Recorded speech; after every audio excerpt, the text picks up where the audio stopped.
Well, this is a strange one. I don't know about you people from Sydney. So, it's from Kathy Newman, which strikes me as somewhat unlikely. And it's got 164 upvotes, which is quite a few upvotes. It hurt when you destroyed me on ABC.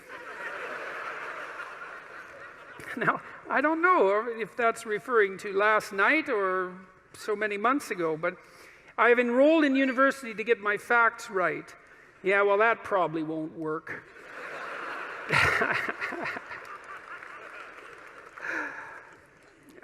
Thank you for enlightening my soul.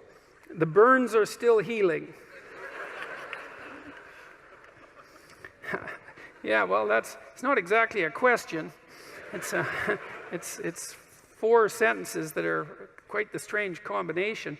I would say something about the burns are still healing. You know, I mean, Nietzsche said that you could tell much about a man's character by how much truth he could tolerate, which is very interesting. You know, there's an idea in the great Western tradition that the truth is the way and the path of life, and that no one comes to the Father except through the truth. And I believe that to be the case, because I don't think that you can manifest who you are without the truth. And so I think it's literally and metaphorically truth, that the pathway to who you could be if you were completely who you were is through the truth. And I would say, and so the truth does set you free, but the problem is that it destroys everything that isn't worthy in you as it sets you free, and that's a process of burning. And it's painful, because you cling to what you shouldn't be, partly out of pride and partly out of ignorance and partly out of laziness, and so then you encounter something true, and you all know this perfectly well, because when was the last time that you learned something important that wasn't a blow of some sort, you know? And it's often you look back at your life and you think, oh God, I really learned something there. I wouldn't want to do that again, but it really changed my life. I mean, sometimes it can really destroy you, you know, an encounter with the truth, and you never really recover. But now and then something comes along and straightens you out, and a lot of you has to go.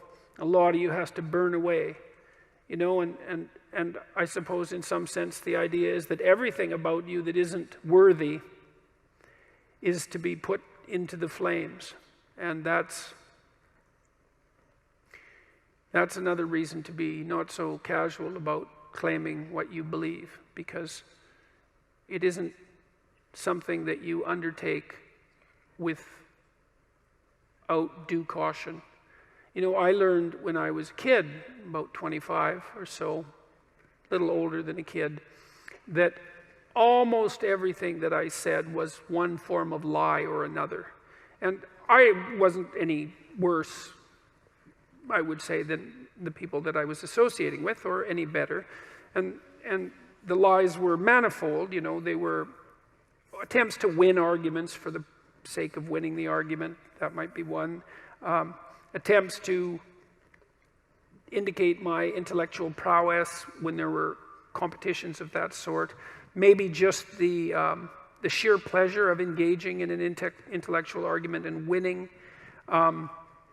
My inability to distinguish between ideas that I had read and incorporated because I had read, but hadn't realized that I hadn't yet earned the right to use, all of that. And, you know, I had this experience that lasted a long time. Well, I would say it's really never gone away. And I think this was the awakening of my conscience, essentially. And I didn't realize this until much later, when I was reading Socrates' Apology. This voice, for lack of a better word, made itself manifest inside me, and it said every time I said something that wasn't true, and that's usually what it said. That's not true. You don't believe that. or there was a sensation that was associated with it. I don't think this is that uncommon, you know. I asked my psychology classes for many years in a row if they had an experience, this experience, that they had a voice in their head, let's say, it's a metaphor, or a feeling that communicated to them when they were about to do something wrong. And it was universally the case that people agreed with one of those statements or another. And the other thing I would ask is, well, do you always listen to it? And of course the answer to that was definitely no. But that's also very interesting, you know, that you can have this faculty, this conscience. This seems to me to be very tightly associated with the idea of free will, is that you can have this internal voice, this daemon, the root word for democracy. Oh yes, I didn't finish that story. So yes, well, it's important. Well, so Socrates' daemon told him it was his moral guide.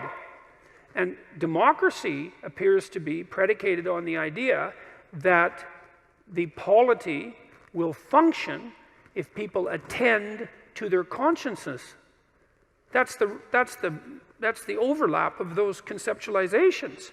And well, first of all, I think that's the case, you know, and it makes a certain amount of logical sense. I mean, if we assume that the political state is something like the emergent consequence of the decisions of all its citizens, we would assume that the wiser the decisions of the citizens, the more upright and functional the state. I can't see how it could be any other way. And perhaps those who are the most upright, who listen to their consciences more carefully, even play a disproportionately powerful role. It's certainly possible. So, anyways, back to truth. Well, you know, I learned that so much of what I was doing was false. And I think I learned this. See, there was a reason that this came to me so clearly. I was trying to understand why people did terrible things. And I was really concentrating on the terrible, terrible things that people do. And I was interested in Auschwitz, for example, and not as a political phenomenon, but as a psychological phenomenon. I was curious about how you could be an Auschwitz guard. And I wasn't really curious about how you could be one, because, well, you could be one, of course. I was more curious about how I could be one, being such a good person as I thought I was. But I also knew that many people did many terrible things during the 20th century, and the idea that I was somehow better than them, or that I should assume a priori that I was better than them, and that I wouldn't have made the same choices or worse had I been in the same situation, was a very, very, very dangerous supposition.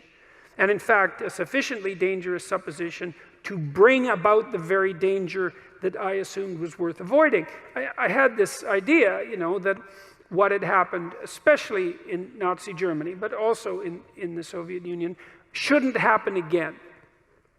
That what we needed to do, because of what happened in the 20th century, especially because we also managed to create hydrogen bombs, that we had become so technologically powerful that there wasn't time for that anymore, that time for that was over, and that we really needed to understand why it happened, and that perhaps we could go deep enough in that understanding, which is, I think, what happens when you go deep into understanding, so that you could stop it. Because if you understand a problem, maybe you can solve it, you know, and at least in part, I came to believe that the problem was, as Solzhenitsyn said, that the problem is that the line between good and evil runs down every human heart. And I was reading Jung at the same time, you know, and he believed that the human soul was a tree whose roots grew all the way to hell, and believed also that in the full investigation of the shadow, which was the dark side of the human psyche, was that it was bottomless, essentially, that it was like an experience of hell. And that also struck me as true. And that the way to stop those sorts of things from happening was to stop yourself from being the sort of person who would do it, who would even start to do it. Because the other thing you learn when you learn about atrocities of that sort, you could read Ordinary Men, by the way, which is an unbelievably great study of exactly this sort of phenomenon. It's on my book list on my website. It's about a group of German policemen who were turned into brutal murderers over a period of months when they went into Poland after the Germans had marched through. And they were just ordinary middle-class men. And they weren't forced into this by their leadership, by the way, either, which is one of the things that makes the book so interesting. So for me, it was a matter of understanding that if we want this sort of thing to not happen anymore, then we have to start to become the sort of people who wouldn't do it, which seems rather self-evident, all things considered, unless, you believe that we're the pawns of social forces, for example, like the Marxists do. And I don't believe that, because we're also the creator of social forces. And we're also capable of standing up to social forces, because I would say the individual is more powerful than the social force, all things considered. Interestingly enough, that the way to stop such things from happening, the way to remember properly, is to understand that you could do it, that you could do those terrible things, because the people who did them were like you, and that the way out of that is to stop being like that. And the way you stop being like that is, well, at least in part, by ceasing to tell yourself lies that you don't believe in, and that you shouldn't act out. And, and that's made a huge difference in my life, for better or for worse. I mean, it was a very uncanny experience, I would say, because it's very discombobulating to experience yourself as fragmented enough so that much of what you do and say is actually false. It's a lot of work to clean that up, a lot. But the consequences are, in principle, worthwhile. And so that was part of what understanding that was part of what drove me towards clinical psychology, say, and away from political science and law and from politics in general, because I started to believe that, and I think this is the great Western idea,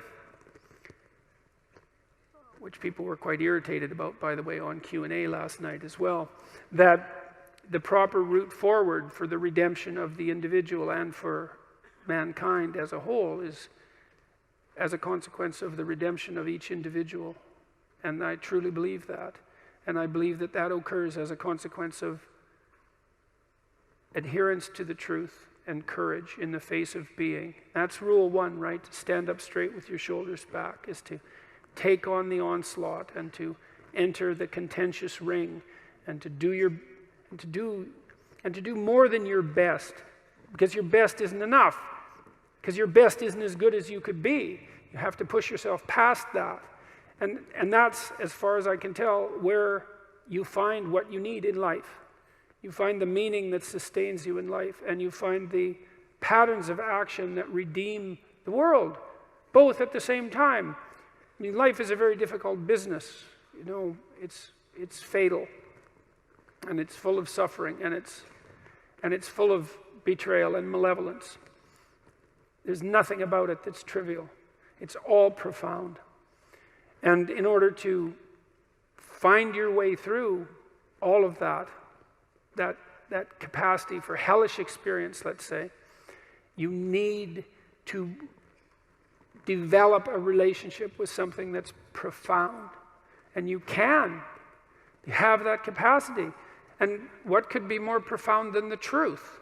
And what would you rather have on your side? And you might say, well, that's obvious, and of course everyone should do that. And then you need to know why you don't. And the answer is, well, sort of encapsulated in this first amusing question, Thank you for enlightening my soul. The burns are still healing. It's like, well, there's no shortage of dead wood to burn off. And And there's no shortage of pain when the dead wood burns off. And that's what makes people afraid of the truth. You know, maybe that's why Moses encountered God in a burning bush. Who the hell knows? But there's something about that idea that seems to me to be the case. And so, what's the decision that you make? You know, you decide to believe. You know, it's a risk, an existential risk. It's an act of faith. You believe that the truth can set you free. You believe that people have an intrinsic divinity about their soul. You decide that you're going to live in that manner and that you're going to let everything about yourself that isn't worthy of that goal die. And that might be almost everything that you are. And that's a terrible thing to contemplate. The only thing that's worse, I would say, is the alternative. Because the alternative is the sorts of hells that we managed to produce around us and that we produced with particular expertise during the totalitarian regimes of the 20th century. And it would be a good thing if we decided collectively and individually not to go back there again. Thank you.